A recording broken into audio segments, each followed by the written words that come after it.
Here we are. We're live. CJ, got any jokes? Any jokes?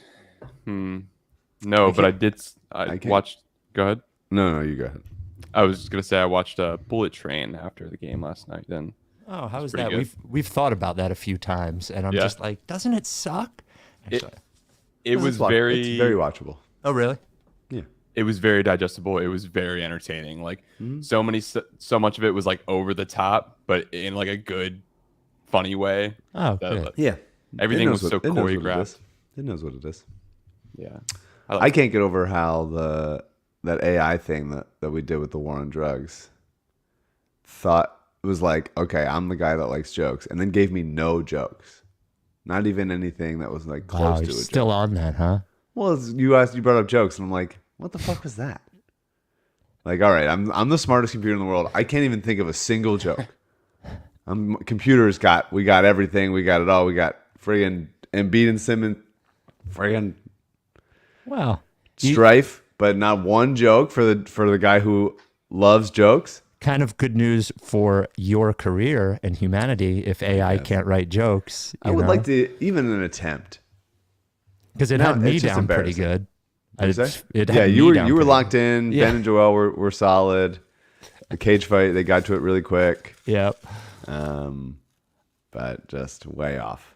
I on me. tried And I thought Adam was doing a great job Yeah. with an impression of me. Yeah. I thought that was solid. He just didn't really get a chance to spread his wings because of the lack of a joke. Well, next time they come on, we'll have to have another script for them to read. I actually tried playing with ChatGPT, but you realize you also have to be pretty good at figuring out how to give it prompts to do stuff correctly if you're not just asking it a question. And I didn't know how to. I got frustrated almost immediately, and I gave up. Yeah. I feel that. It's like anytime I get a piece of furniture that I have to put together and I open up the instructions and it's more than like 3 pictures, I'm like, fuck this, I'll do it tomorrow. You got budgeted in throwing a huge fit. Yeah.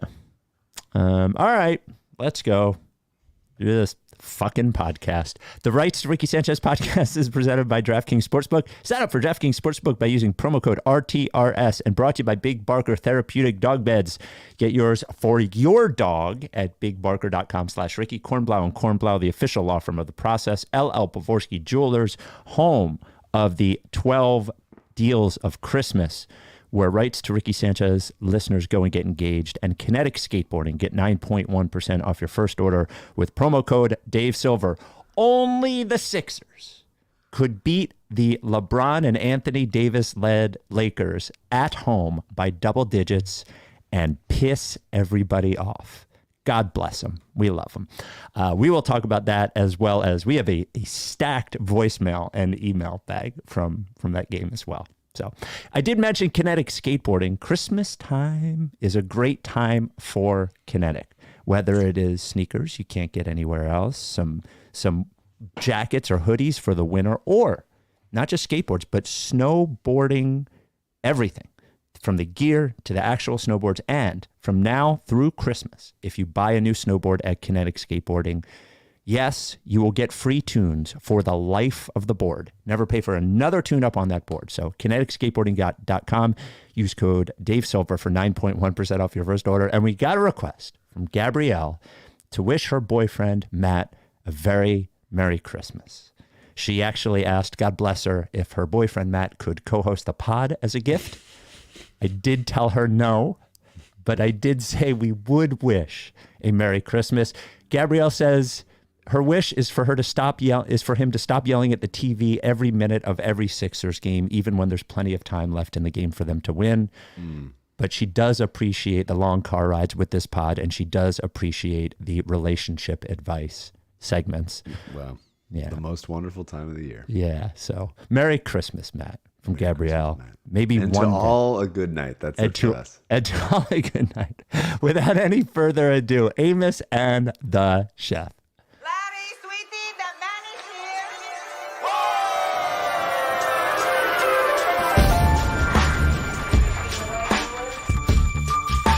Say the name, I say the name, I say the name. We were right, y'all. We were right.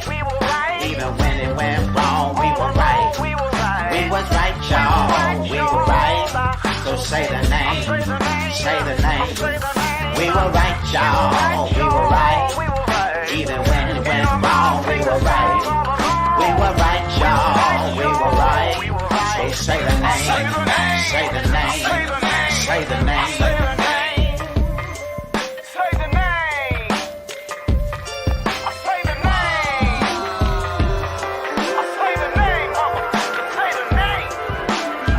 Rights to Ricky Sanchez forever.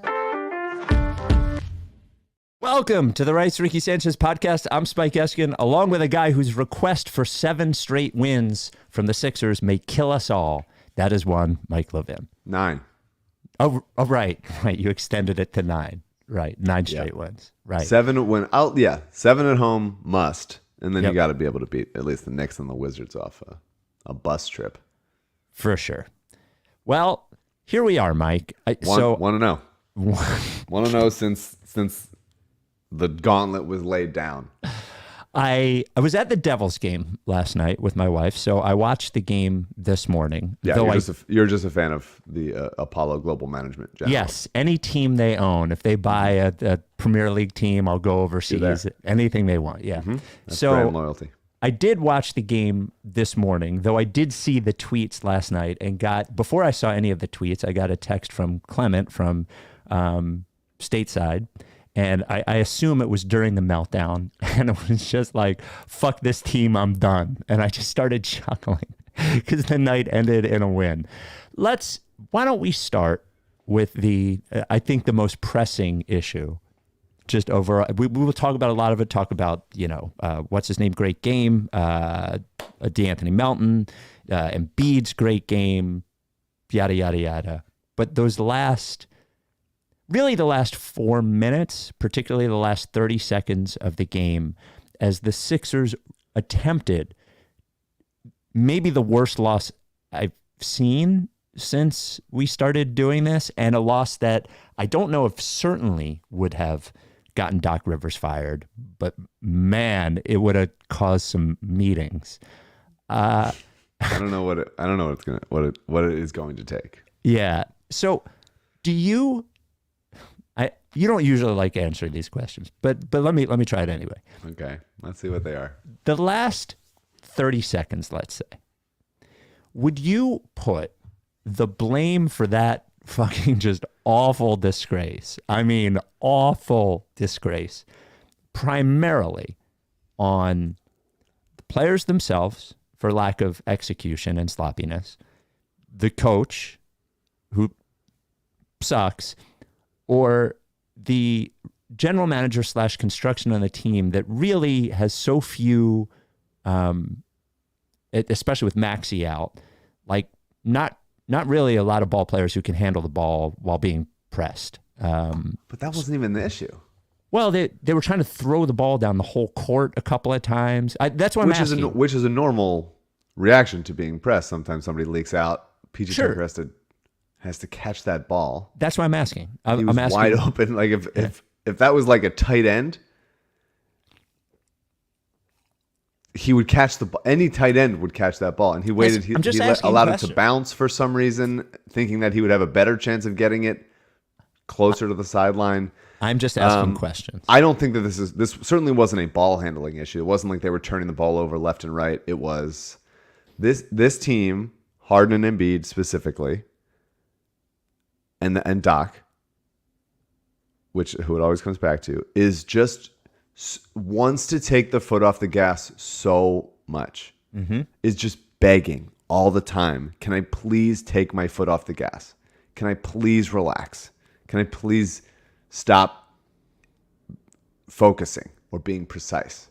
They're just dying to do it. They're ready to get in prevent offense at any point, begging for it. And so anytime they get out to a big lead, over the years, it has been, maybe it's the jersey, maybe it's the temperature in the Wells Fargo Center. There is one specific player who has been there the whole time, though. They just want to raise it. You know? For sure. Yeah. It's frustrating. It is a frustrating thing that they're just like always dying to do that. And so they start slowing down. They start just playing on their heels. They start trying to like run clock, and it just doesn't look good. And really, Doc calling a timeout, so allowing them to set their defense was just deeply like simple. Simple thing. Like I'm going to fucking arrange the best play, the best inbounds play. Your guys have never been able to get the ball in ever, and you're just like, let's allow the defense to get set. And a bunch of times where Embiid, PJ Tucker's got to catch that. Embiid has to be fucking more physical and grab the goddamn motherfucking ball, dude. Don't fall down on an inbound play at the end of the game. They're not going to call it. Just don't be trying to sell the foul on an inbounds play. Just catch the ball. And he tried to milk the foul. Like he got hit in the back of the head with like a steel chair. And the ball hit him in the neck or something, or the head. And they didn't call it. And then it was like an easy it was just like over and over again, those kinds of things. And so I don't blame Daryl for that. Like, okay, so like, I got to get the players mainly, all and right, the Doc and Doc some. Okay, so mostly, okay, fair. I think we're on the same page. So I keep coming back. I don't want to have this whole talk again, but you're up like 9 with 30 seconds left. Yes. Just and like it wasn't finish like it was the like fuck out, man. And by the way, it wasn't, it wasn't the Reggie Miller, fucking thing. It wasn't like 3 steal. Like it was a comedy of errors and poor execution and to your point, like sort of a lack of effort, like a sloppiness, a lack of concentration. 100%. If we're put, so like, I just keep coming back to like these two guys.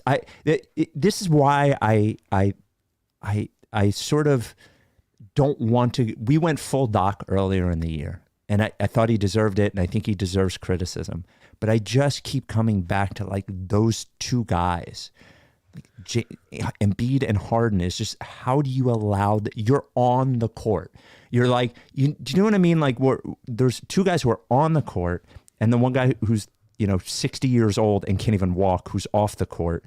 And it's the guys who's on the court who are just not pulling it together. There's not a leadership and if they treated these situations with more seriousness, effort, and concentration, then the players who are around them would also do the same thing. Yeah, I mean, I don't know that. Just get the fucking ball in. Like, I don't know that it's that serious as far as that goes. I think Doc is like run clock. I think Harden is like, let's slow it down. He thinks he's like the maestro that can artfully do the running clock thing. But you know what's crazy is he can't. I know, but he definitely can't. But they both had a good game outside of that. Like it is the kind of thing where if this was one time, it's pretty easy to write off.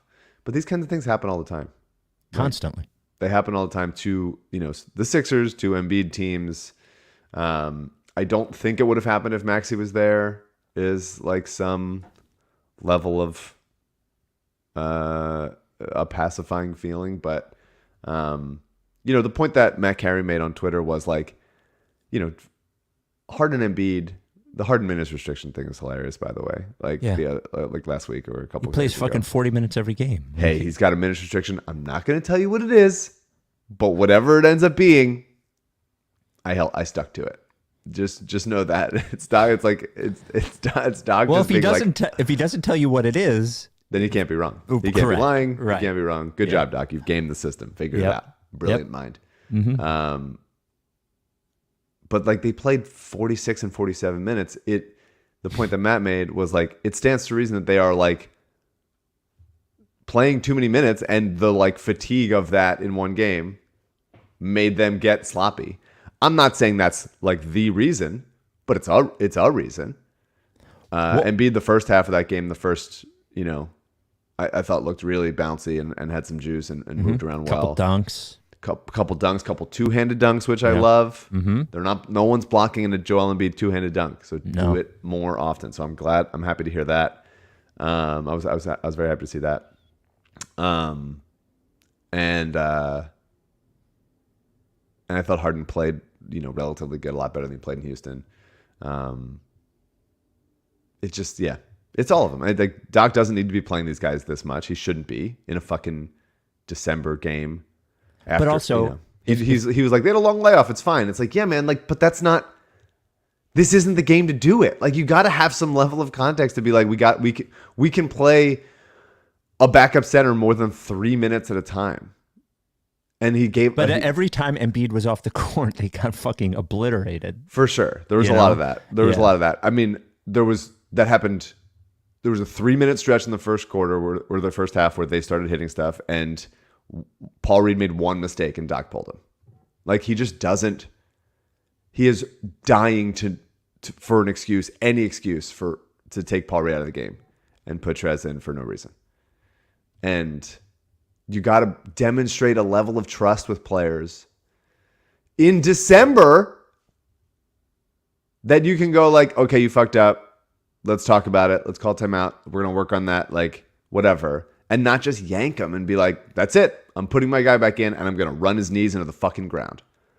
It's so frustrating to see him make the same mistakes. And the players, like, the lack of toughness of just like, get the goddamn ball in, catch the fucking ball, and like, there's nobody around you, PJ. What are you doing, man? PJ looks hopeless on offense. I'm finding myself towards. Well, he's got 3 years left to fix it here. 2 years? 2.5. It's just like he's just unwilling to shoot threes unless he's wide open, and like literally no other skill. Just like, it's not like Matisse where he's like, wow, he can pop really in one way and be like, oh, that was a lucky play. Like, look, see that again. He just doesn't want to do anything. Like, he's Draymond with like so much less of the offensive skill, like 90% less offensive skill. Someone in the chat is mentioning that he's probably not. He said there's zero chance PJ Tucker is healthy when the playoffs are around with the mileage they're putting on him. I think if he's not hurt already, we're in trouble.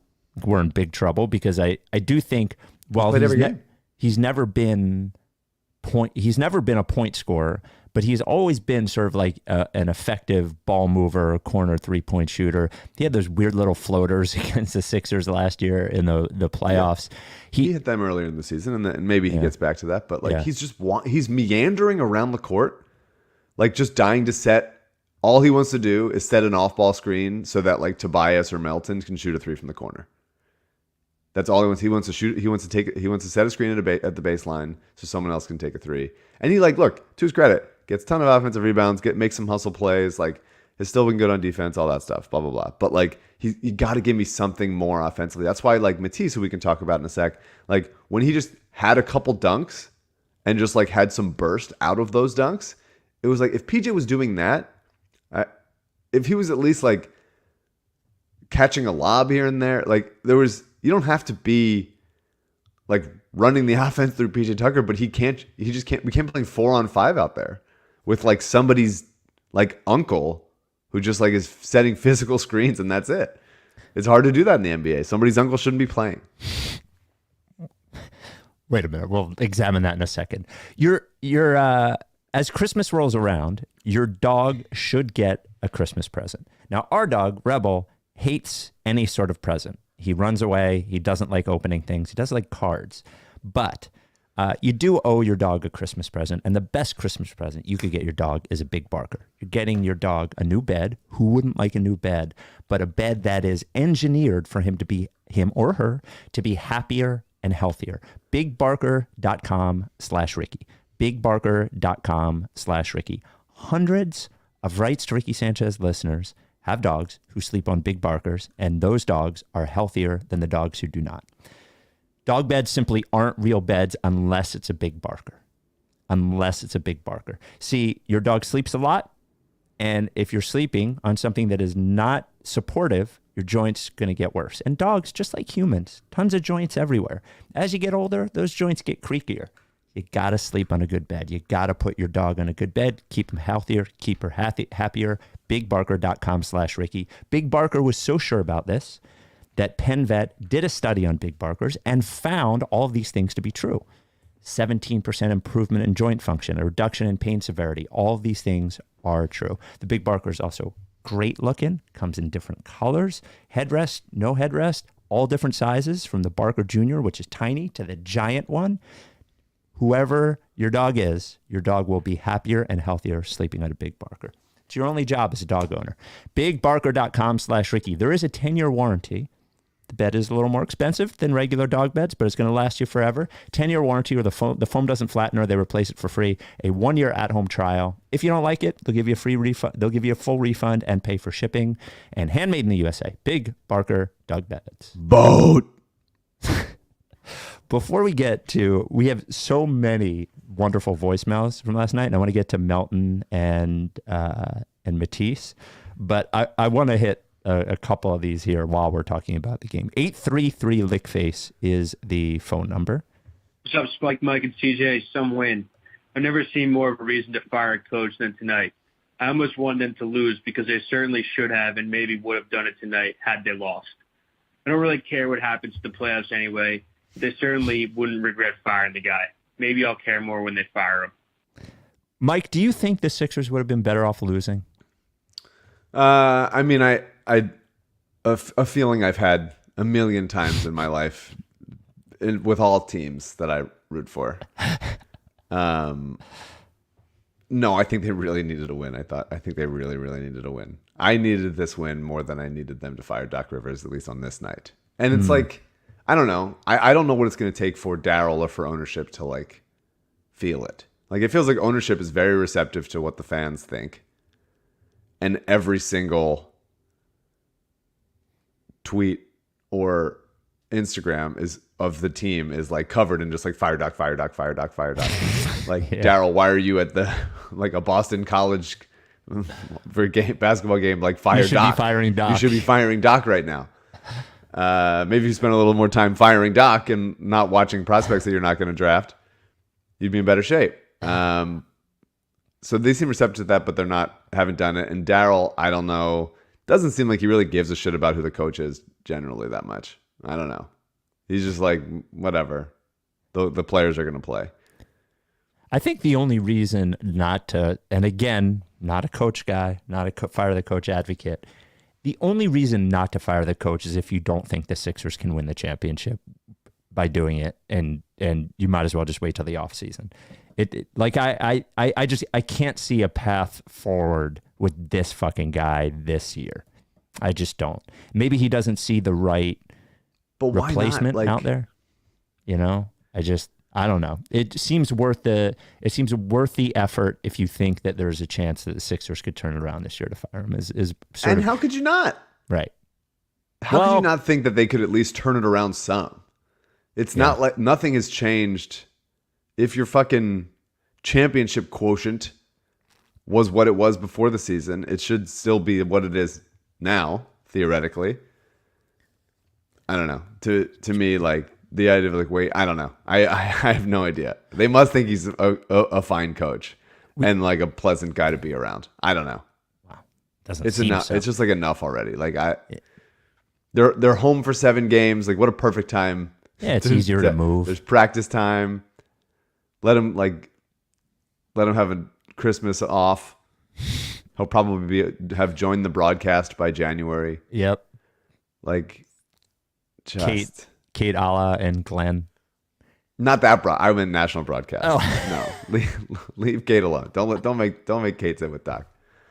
Could you imagine if they announce that, not that they fired him, but they've moved him to the broadcast? It is so bizarre that Mark Jackson still it's even years later. It's bizarre that Mark Jackson calls Warriors games. Oh, you think? I think it's so bizarre. He's got to be able to do it to do his job. Well, at this point, he sucks at his job. He's awful at it.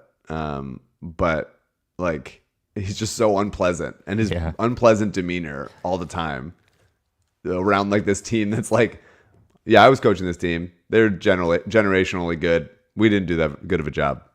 And here's me weighing in on other stuff. Like, it's just like he was like definitely like the Doug Collins of the Warriors if the Sixers had not fucked it all up. 100%. So before we why are those coaches so on broadcasts?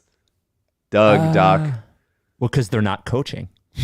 But like some coaches just go away Yeah, for a little. I think they like being around that, like they like being around basketball. I and guess, they're but they could bored. run a camp or something. Yeah. They could go yell at their kids. You can do everything. You can yell at your kids and be on the broadcast. I know, but you could be away That's more. my dad. You can be less unpleasant. Okay. Less publicly unpleasant. So before we get to, I want you to think about whether you want to talk about Melton or Thibault first. But you did mention that Harden played well. Two things. I think at least better. The two things about Harden. One, whether he plays well or not just seems to be whether the threes go in. That is my statement on Harden. If the threes go in, it seems like he played well. If they don't, he doesn't. He is way more interested in getting people involved, like in the first quarter of the game, than he is the rest of the game. That is a regular theme. But the other thing, and I actually texted Kyle Newbeck this morning to see if he saw what I saw, and he didn't remember. So if anyone is, maybe you remember or anybody listening remembers, I don't think they ran in regulation. I think they ran fewer than 3 Harden Embiid pick and rolls. Like I actually don't remember one until the last 2 minutes of the game, and it could have happened, but it is interesting that they both had good games, and I don't remember a lot of action between the two of them. They both had a good game statistically, and Embiid played really good defensively, I thought too. Strong-ish defensively. I remember some. I remember more like pick and pops. Like Embiid, I don't think Embiid rolled at any point. Well, but even setting screens at all, I don't remember a lot of it. Like I don't remember a lot of. Let's put it this way: I don't remember a lot of 2-man game with Harden and Embiid. I don't. Yeah, there was a time when it was a shake Embiid pick and roll with Harden on the court, and Harden slid down to the corner, and it was just weird to see James Harden in like the near side corner, and being like, oh, he's just standing there. He did shoot a couple of catch and shoots, which is yeah. rare. I mean, he finished in the mid range a little bit. Like if he's gonna, he's not blown by people anymore, but he is still very strong.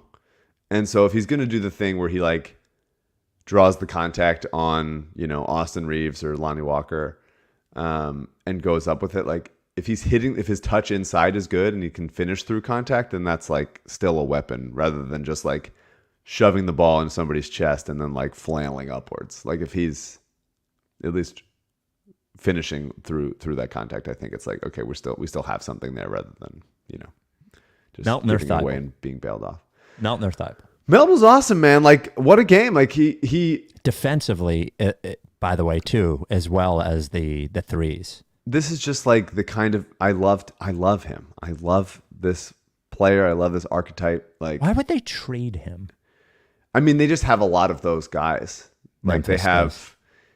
Memphis is just really like chock full of them, and I think that they probably thought that there was a cap on his jumper, and they believed in, I guess, Tyus Jones a little bit more as a backup point guard, and it's sort of like, how much are you going in there? But I don't know. I think he's such a Memphis guy, and he's so helpful in any system.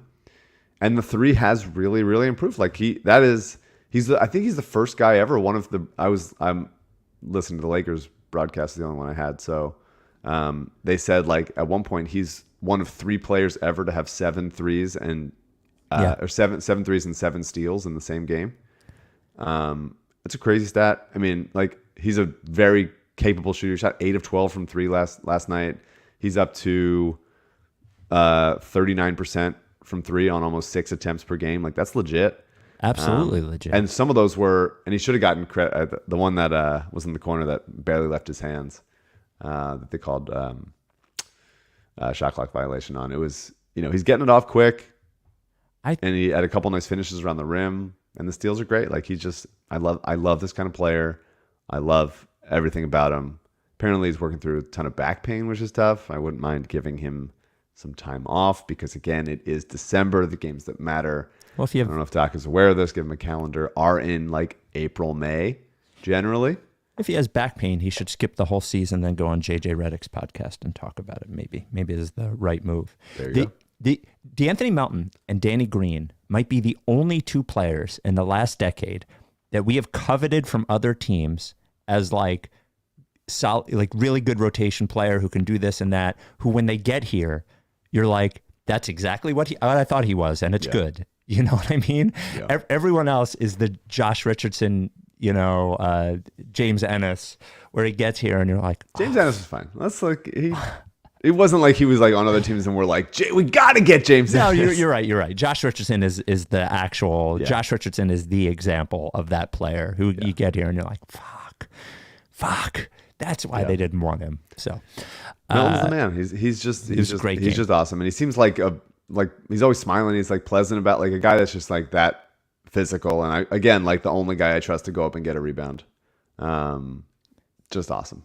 Just has awesome. Old man awesome face too. I think he's younger than Thibault. No. Thibault. They're about the same. They're both like 25, I think.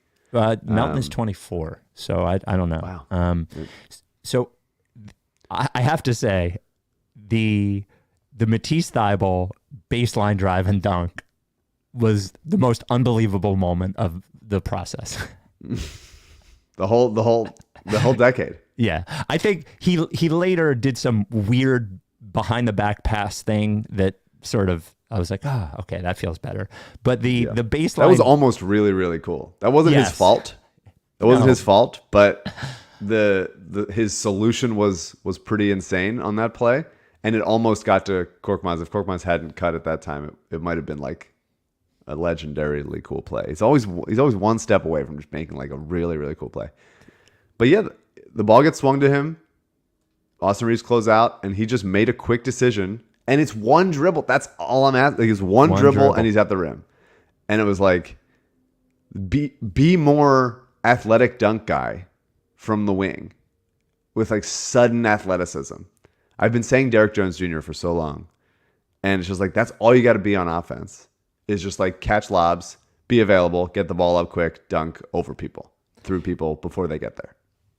The good news is his calling card, which is dumb fucking fouls, showed its face in the last. This was tough. I mean, I think he was trying to foul on the catch, and with 9 seconds left, Austin Reeves went right up with it, probably anticipating that would happen. A good 3-point shooter, a guy who had killed us all game. Like, Yeah, no, it's not wasn't a good play. Yeah, but it was you see it wasn't just like I'm gonna block this shot and I'm like gonna hit him with my body. Like it was like I was coached to do this if we can get it, and he misread it and Austin Reeves went up with it.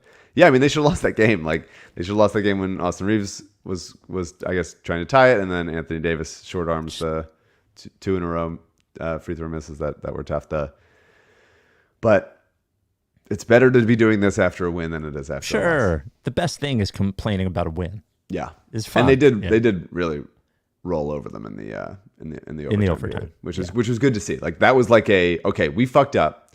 We played a pretty good game, and then totally melted down, and then like recovered enough to be like, this is not going to fucking happen, which is a good sign. The Lakers did blow a couple of opportunities, but the Lakers also are not good. So you have to give them credit. You go to overtime. The Lakers hit one basket in the last. One field goal in the entire overtime, and it was in the last 30 seconds of it anyway. Yeah. So we got an email from Bryce. Longtime listener of the pod here. Just want to take a second to provide another awesome story about the only law firm that exists, Kornblau and Cornblau. Not about how he helped me, but how he helped one of my best friends, Rob, who is a teacher. Rob was involved in an automobile accident several weeks ago, not his fault. Has been driving a rental car while he waits on his car to be repaired. Rob is a true stand-up guy and took care of the car. Last week, the repairs were done on Rob's car. When he went to turn the keys into the rental company, they suddenly told him he had a cracked grille and other damage on the bottom of the vehicle. Rob was pretty confused because none of this happened. He Bryce knew there was only one person Rob should call. That is Adam Kornblau. Not only did Adam immediately answer his call, but gave him a quick and easy legal advice how to handle the situation completely free of charge. Within hours, Rob handed the rental company a letter stating he would protest any bills and repairs to the car. And of course, they immediately dropped them. Just want to say a quick thank you to you guys and to Adam Kornblau for saving my friend a lot of money. That's great. Yeah. Cornblau and Cornblau. And this is what's great about Kornblau and Cornblau, right? You call any other personal injury law firm and you're going to say, hey, I want some like free advice on how to handle this bullshit rental car thing. They tell you to go fuck yourself. Kornblau won't, because he's part of us, one of us, the official law firm of the process. Now, they do specialize in what they are, a personal injury law firm, specializing in medical malpractice, but any sort of advice legally you need, you go to Kornblau. And if you have been injured in an accident, hurt at work, slip and fall, anything, hurt in any way, and you think somebody else might be liable, you got to reach out to Kornblau. You got to reach out to Kornblau. The other, as I mentioned, the other personal injury law firms you hear from, they're just looking to refer you to somebody else. Kornblau and Kornblau, personal advice, personal partnership, Adam Kornblau. If you think you might have a case, give him a call or shoot him an email. It doesn't cost you anything. 215-576-7200. Ask for Adam. That is 215-576-7200. Ask for Adam, or email cornblau@cornblauandcornblau.com. Kornblau and Cornblau, the official law firm of the process. Anything else on the game before we move on? I don't have anything else. Yeah, I mean, Embiid was very good for much of that game, and I like there's the occasional matchup that he'll be like taking very seriously, and you can feel him being downhill, and that's very cool. Anthony Davis played very well for the last couple weeks. Yep. I'm not an Anthony Davis guy. He has been very good, and I think him, especially when the shot is falling, like he looks like a completely different player. Once no part of Embiid though. Once no part of Embiid. Yep. But yeah, Joel, he looked great. That was a nice Tobias game. We didn't mention him at all. I thought it was just like, this is the like we're regular Tobias. We get the stuff. And Tobias, although let's credit where it's due, has been trying to dunk the fuck out of the ball for the last couple weeks, and I'm liking it. And I'm respecting it, and it's cool. The first guy in the last decade to do that. Just who would want to dunk the fuck out of it. Well, we had a couple of process guys that wanted to do it, but sure. Yeah, but meaningful players, we're just dying to have somebody dunk the ball hard, and I can't believe it's Tobias. It's actually one of the most surprising things of all time. Shocking, yeah, shocking stuff. We're missing. George Niang's been out for a couple games. I think they can you can feel them missing his consistency off the bench. That's why Melton hitting as many threes as he did last night was really big. It should have been a good win. It should have been a nice, good, yes. Take a hot team. Let's shut them down at home and win by 15 and call it. And they refuse. They refuse to do it. The Spotify question of the pod. If you're listening to our podcast on Spotify and you look right below the thing there, we can ask a question. You can give us your feedback. Last pod was, what is your non-basketball hobby to avoid watching the Sixers? William says, I leave funny voicemails on 833 Lickface that Spike decides aren't funny and never airs. Let Mike decide. He's the comedy guy. From Kevin, eating bologna sandwiches and jerking off, which is a Tony T. That's Amos, yeah. Yeah. And then I like this one a lot from West Coast Reject. I'm 17, so I'm playing baseball. It's great. Just like all 17-year-olds, yeah. Now, Mike has put the responsibility of this on one producer, CJ. CJ, do you know what the question of the pod will be this week? What do we got? He just won't put himself on the fucking screen. Put yourself on the screen. I don't like to get married to one idea. I Okay. take notes. I take notes while we're doing it, and at the end, You'll put it in there. I weigh them all, and then I put it in at the end. Great. Okay. And you will take chat suggestions, right, in Twitch and YouTube? Of course. Okay. He loves chat. I'm always tapped into the chat. Yeah, always tapped into the chat. Fucking love CJ. It's the CJ focused chat and the Sixers focused pod. How can you not?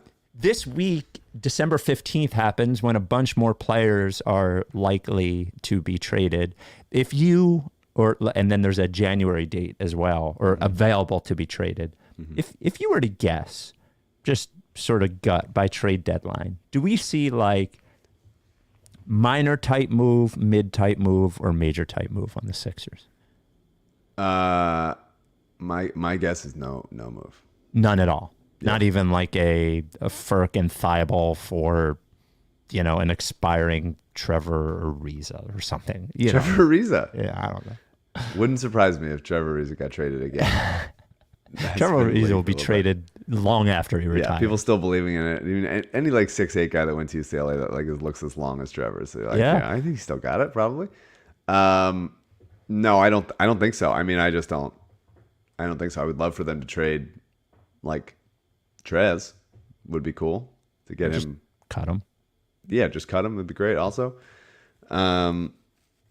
Yeah, it's not I just don't think that there's like I don't think the problem is like one specific bench spot. Right. Mm-hmm. I feel like as far as playable guys go, I feel like they are 12 deep in like helpful players.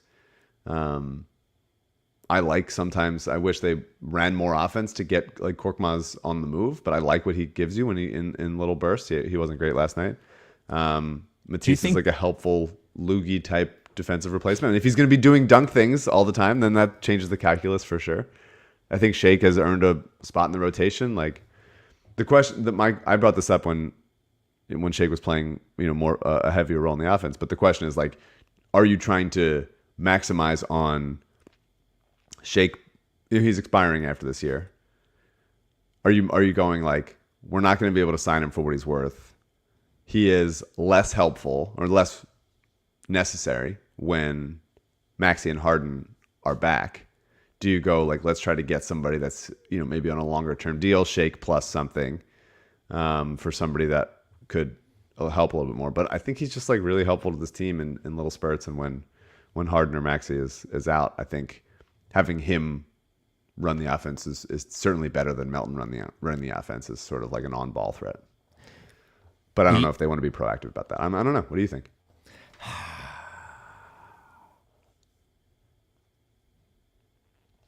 I think we'll get a minor tinker, but my gut tells me that as we approach the trade deadline, it will probably be obvious that the team is not a contender, and he will patiently wait until the offseason rather than unloading a pick or some asset that has any actual value, would be my best guess. Unfortunately, though, as you're sort of mentioning, that two of their valuable, for lack of a better word, assets, being Shake Milton and Matisse Thybulle, are both expiring contracts. So if you're going to get, which is why I think, I don't know, maybe they get a minor tinker type deal is my guess, and that's it.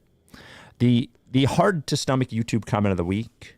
This came during the mailbag pod, which I rarely say this about our own podcast, but I found funny. I was having fun the entire time.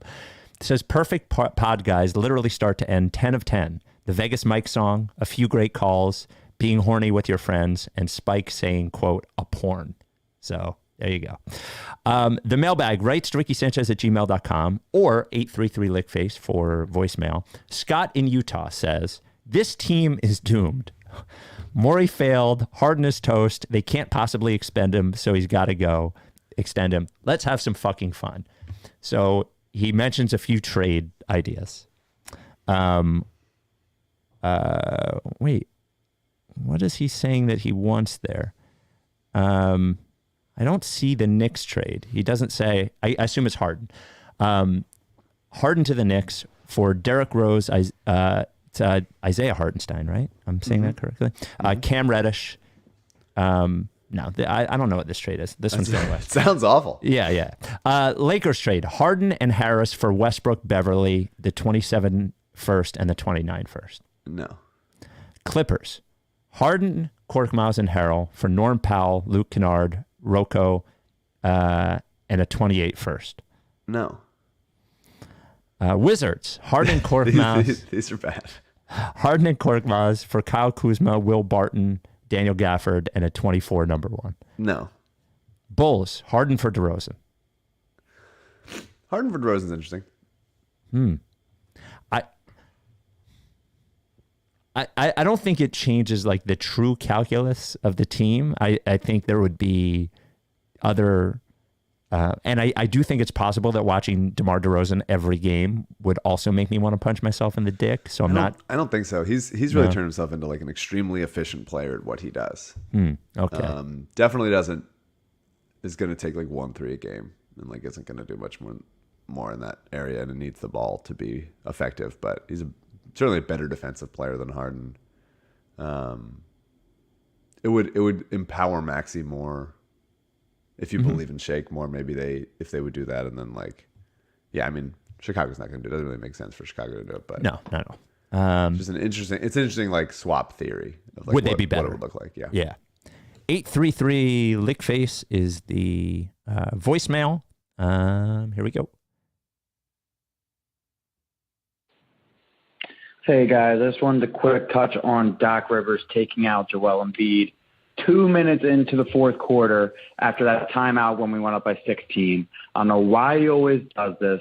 Whenever we build up a big lead, or especially in the beginning of the fourth quarter, he loves to take out the starters and let the other team get a chance to get back in the game. How could Joel Embiid need a rest after the entire quarter break and a timeout? And then he sat for 90 seconds. Wouldn't you know it, the lead disappeared into 11 to 9 points within the next 30 seconds. And so we got a total of 90 seconds sitting on the bench. What a great rest. Like, give me a break, man. Leave him in the game, play another 4 minutes, push the lead to 25 points, and let's end this thing. Let's blow him out. We can never bury teams. It's so frustrating. Feels like every Sixers game. Glad they got the win. Yeah, definitely can't bury teams. It's frustrating. And I wish that there was some feel of like, okay, let's extend the lead now, and then for it to be over and not play him in like end crunch time minutes. I understand the logic there, but at some point he's got to not be in the game. He's got to sit. Guys got to rest. We don't want him playing as many minutes, and he played 47 last night. So what's the minutes restriction, Doc? Like, what's the secret minutes restriction? What's the number that you have written on your palm that you're not showing anybody else? Like, you can't play him. You can't play him that many minutes. It's crazy. Rights to Ricky Sanchez at gmail.com. This comes from Chris. Hi, Spike and Mike. Basketball. Because overtime is 5 minutes. I know it's like Then Harden played 42 and Embiid played 41 minutes in regulation. Yep. Like that cannot happen. Doc, if you were like, he's the one. If I don't know, maybe. Did Daryl say it on this podcast about Trez? Like, Doc's the reason that we got Montrezl Harrell. On this podcast. Yeah, on this podcast he said that. And it's like, okay, well, he said that. Now it's like, you're the fucking reason we got this guy. Like, that now it's a little bit more of a threat, an accusation. And so, like, he sucks. But, like, if you wanted him so bad, you got to find a way to make it work so that you don't have to play Joel Embiid 41 minutes in regulation in December. And it's just like, he just doesn't, he's dying to not play b-ball Paul, man. It's so frustrating. Like, how am I still talking about this? How have we not put this to bed for now years? Like, what do we do? You just got to work through some of the shit. There was a b-ball Paul reference on Zach Lowe when he had John Gavoni on talking about Tari Eason, who is my guy, who I love, saying that the reason he fell was because, like, in the draft, or wasn't as, he didn't fall that far, but the reason why he wasn't as coveted as in the lottery range, even though he certainly plays like he would be, was because he can't remember plays. That's the not book surprising. On him. And then he's like, yeah, like Paul Reed, and so that was what Givney said. Yeah. Not a shock. And it's like, what the fuck? What plays is Doc? What plays? Come on. What do we do? What plays? Show me a play. Show me the play that he doesn't remember. But by the way, I would say that he has, at least offensively, when he is involved over the last 2 weeks, has looked like he remembers where to be better than he ever has in his entire career. Absolutely. 100%. He missed an up and under last night. Should have gone in, but it was like the right play to make. It was a nice play. Just biffed a layup. A lot of missed layups last night Tobias missed one. Harden missed a wide open one. Those are some rough ones there. But yeah, it's just like, God, dude, I can't believe we're still here. I can't believe we're still here. I cannot believe we're still here with Doc. So as we talk about LL Pavorsky, I have a quandary for you from an email. So Brett sent in an email, not me, different Brett, sent in an email about Pavorsky, LL Pavorsky Jewelers sponsor. And I want to ask you, Brett says, long story short as possible, I've been engaged twice, married never. I reused the diamond the second time, only the diamond, not the ring, contrary to rumors and opinion of Fiancé 2 that there was a regifting. Love it. I've considered doing this a third time if the right woman ever crosses my path again, just to see if perhaps there's a curse in doing this that I could break with the third and hopefully final successful attempt. After further consideration, I've decided that perhaps the most prudent and kind approach is to have LL reset the gem into an earring and propose to myself. Would this count as a Propose to myself? Correct. Would this count as a Ricky/process engagement? Very important in my decision-making process. Also would like to donate a big barker if someone adopts at some point, if that's a thing. What are you proposing to yourself? As I recently lost my beloved dog and will likely need a year until adopting. I think because what he's trying to do is get rid of the curse on the gem by doing it a third time. Look, my position is if you go to LL with this stone, pay him to set it in a new ring, you count as an engagement ring, LL. I think you count. I think you're on the list. If you get engaged. Can you legally get engaged to yourself? I don't think engaged to what? Yourself. No, I'm saying like proposing what? Like what is the proposal? Well, I'm proposing marriage is generally what it is. Well, if I'm proposing it's generally left pretty vague as to have what a nice weekend alone. People just I don't know say that propose. That is. I think specifically engagement, wedding engagement. It's think vague, is what it is. Is what I would say. LL Pavorsky Jewelers, where you want to go if you want to get engaged to yourself or someone else. Over 300 Rights to Ricky Sanchez listeners have purchased engagement rings from LL. And as Christmas comes, you want a deal on some jewelry? You want a little deal? LL Pavorsky will take care of you. That's where you got to go. You got to go to LL. Look, you can go to the website, llpavorsky.com, or just make an appointment with him. He'll tell you what he's got. Send him an email, lee@llpavorsky.com. Call 215-627-2252. And then you can make an appointment to visit if you'd like to go in there. 707 Walnut. Been there for over 3 decades. He is a gentleman. He is the longest-term sponsor of the pod. And he'll sell you a ring even if you want to propose something to yourself. Oh, and a supporter of our charities, Mama T's Community Fridge, Providence Animal Center, LL Pavorsky Jewelers. Does not condone regifting, only fresh gifting. 833 Lickface is the number. What a despicable dog water, horse shit, cock fuck of a team. Harris can't walk and chew gum at the same time. Harden can't even name all of his teammates. Thibault would get picked third at a pickup game at my fucking local Y. PJ Tucker looking like Danny DeVito out there. We fucking blow. Danny DeVito. Yeah. I see it, is the thing. I see it. I love Harden doesn't even know the name of all of his teammates, which is possible. Definitely possible. A lot of big dog. Yeah. What's up, big dog? Yeah. Rights Ricky Sanchez at gmail.com. This comes from Chris. Hi, Spike and Mike. Basketball question. If you were starting an NBA team, which player would you rather have on your team? Prime James Harden or prime Jimmy Butler? Good question. If I was starting an NBA team, which one would you want to? Yeah, I mean, it's tough. Prime James Harden is a top 2 or 3 offensive player ever. But Jimmy plays defense. Yeah. I like defense. There is something about both of them that on Harden more than Butler, but Butler more than you would think, that might require the offense to revolve too much around either of them to win. I think is like there are flaws in both. I think the right answer is probably Harden. He was just that good, but I think the me answer is probably Jimmy. I think, shockingly, this is what James Harden has done to me this year. I think I would take Butler.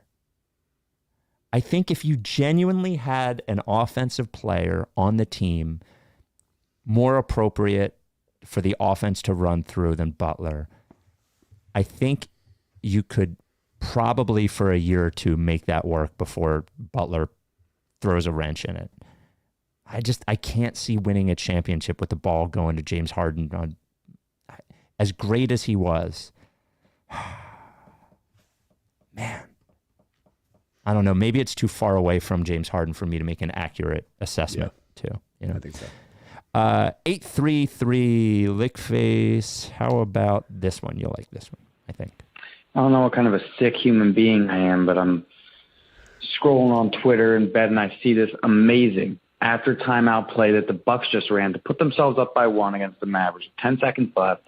That gets Brook Lopez wide open on an alley-oop off the sideline. And I just can't help but imagine that Doc Rivers could never. We are the worst team in the NBA after timeout inbounds plays and inbounds plays in general.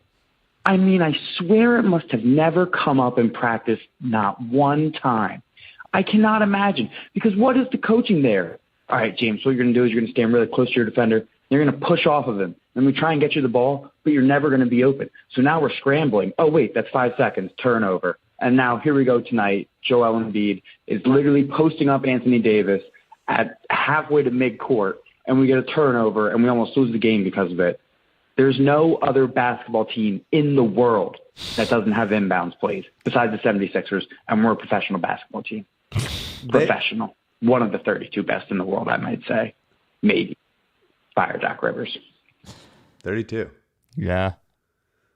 I don't have the numbers in front of me. Weirdly are not a bad ATO team. There are, on occasion, are plays that get drawn up that get good looks out of a timeout. What they never do is, in crunch time, when they need to inbound the ball, ever cleanly inbound the ball and then get into that set. This came from our friend Chisholm Holland. Rights to Ricky Sanchez at gmail.com. What's up, Spike and Mike? I cover and talk about the Oklahoma City Thunder for an Oklahoma City sports radio station. I've talked about your podcast on the air before, and people know I'm a Philly guy, associate me with the Sixers and the Eagles. I'm sending this message to show you a signed petition I got in my work email today from 135 listeners who wanted me to personally thank you and the Sixers for Isaiah Joe following the recent games that in their eyes prove that he is, quote, a guy. I tried to attach a copy of the petition, but it's a Google Doc and yada, yada, yada. And once I get it, I will send it your way for a good chuckle. Keep up the good work as always, and thanks. So we are getting petitions to thank us, which your thing about proposals, I don't think that's what a petition is for. Just a thank you note, I think is nice. I would not have given this gift if I had my druthers, but he is a guy. He's an NBA player. It was more frustrating when they were like down a bunch of people, and I do think that he'd probably be more helpful to winning basketball than Korkmaz, as much as I do love Korkmaz. If he got more time, if Isaiah Joe got more time, but I don't think Isaiah Joe is like the answer on this team. Like we're one Isaiah Joe away from being, James Harden being 28 again. Like I don't think that's going to do it. Just another guy who James Harden won't know his name on the team, I guess. Maybe. Yeah. I have an update. This is a Coach Mike segment. Oh. The playoffs start on Tuesday. Okay. This coming Tuesday. How many teams? 4. Okay. So where would you say that you're seated? We're the 2 seed. Okay. 1 versus 4 is the first game, and then we play 2 versus 3, and then if we win, we play the championship right after. Okay, and is it just a normal single elimination bracket? Okay. Yeah. Problem is, everybody's hurt on the team. Our captain has COVID. Our point guard just had pretty serious surgery. Sounds like you're making excuses. I'm telling you, listen, it's this. We're becoming the Sixers. Our power forward center has plantar fasciitis. Oh God. Another girl had torn her ACL. She's been out for most of the season. One girl is on sabbatical in Europe. You're gonna need to step in. One girl has a work holiday party that I'm like, can you skip the holiday party, please? I'm asking you to skip. We're down to 6 players. So it's gonna be Alyssa having to do some of those Matisse dunks from the corner. So we play on Tuesday. Maybe I'm Doc and we play better with the hospital team. A lot of people are saying you're on the hot seat. I might be. Yeah. I might be. So we, just wanted to give that update. We're going to fight. Another girl thought she broke her finger last game. Turns out it was just a jam, so she's good to go. But, man, wish I could play. I'm like, if enough people are hurt, I should be able to play. And I won't shoot, but let me just play defense. Let me play defense a little bit. If they come into my area by where I pace, where I do my coaching pacing, I should be able to at least knock the ball away. So it's gonna be tough. It's gonna be tough. But we're gonna battle and we're gonna fight. And I'm proud of my squad. I'm proud of the team that we've had. So hopefully we can make some magic happen in the playoffs on Tuesday. Quick last email and voicemail question. Good luck to the team, by the way. We're all cheering for you. Rights Ricky Sanchez at gmail.com. Oh, by the way, the non-basketball question from Chris. Sauna or steam room? I tore my calf muscle the Sunday after Thanksgiving running a half marathon. I miss running and have been looking for a way to get a good sweat that won't tax my lower body or risk further injury from my leg. I turned to the sauna, spending 25 to 30 minutes in there listening to music after my workouts. It's been great so far. So you a sauna or steam room guy? I'm both. Ooh. I like to go one right into the other. Wow. That's a lot of sweating. A lot of sweating. I think if I had to pick one, I prefer a steam. I like feeling the sweat more. I prefer the sauna in that when I leave the steam room, I feel a little when I leave the sauna, I feel like I've removed something that I don't want from my body. And I don't feel that way with the steam room. Now, we are not experts. I don't know physiologically what you should be doing, but I like the sauna better than the steam room. Unfortunately, my gym does not have a sauna. It does have a steam room. Final question. 833 Lickface. Hey, Spike and Mike. I guess this question really works for both of you. Non-basketball question. Mike, because of your tummy problems. Spike, because of your veganism. I have a vegan wife and occasionally some lactose intolerance on my own end. So I've shifted to using non-dairy milks. My favorite is oat. Mm-hmm. It was a long process. Tried almond milk, cashew milk, banana milk, and oat milk. And oat milk ended up being the best one. Banana milk is delicious, but same effect as dairy milk. Oat milk, not delicious. Same effect as dairy milk. Don't know why. Cashew milk tastes pretty good, but is definitely the most fattening of all of them. So oat milk is where it's at. Doesn't really give me any tummy problems. It's great. Wanted to know where you guys stand on milks. Regular, oat, almond, cashew, banana, or any other kinds of milks you got. Basketball question. I'd like to shift over to the de-aging and aging. Just age Harden 5 years, de-age Maxey 5 years, start the process over, trade Embiid. That's when we all used to be happy anyway. All right, guys, thanks. Bye. Starting point guard is 15 years old. Yep. So, Mike, your milk rankings. I've never heard of banana milk. I've never heard of banana milk either. Does it taste like bananas? I mean, like coconut milk only sort of tastes like coconut. It has like an aura of coconut. Oat milk far and away. Yeah. Especially for coffee. I'd say oat milk and cereal is kind of weird. It's a little thick for you. A little bit. So yeah. I would go almond milk for cereal. Never had any of the other nut milks. Coconut milk is not that good. It's unfortunate. I want it to be good, but it's not. Yeah, it's not. Little sunscreeny. I agree with your assessment, actually, 100%. Yeah, and then he didn't mention soy milk. No discourse. No milk discourse on this podcast. Well, he didn't mention soy milk. I don't think soy milk is bad. I don't dislike soy milk. I actually think, like, as far as taste, I would put soy milk right there with almond milk. But I would just, I don't know, rather eat the milk from the almonds than from the soybeans. So that's just me. But oat milk, number one, by far. So, all right. Well, the Sixers play the Hornets on Sunday night, and then there's 2 nights off, right? 8 more wins to go. Yeah. What do you think? We need more wins. We got Brittany Griner home. That's good. We got an ugly win last night, but a win nonetheless. Things are looking up in the basketball world for everybody and for us generally. I'm feeling positive. They're gonna win 8 in a row. 8 more. So a total of 9. There's simply no chance they're going to win 9 straight games. They must, my friend. It is non-negotiable. It is not like a prediction that they will. It is a requirement that they must. Well, that's fair. If you're saying it must happen, then it must happen. Yeah. So. All right. We will talk to you, Wednesday night? Wednesday night. Yep. Are you done with TTP? Yeah. You know. Lick face.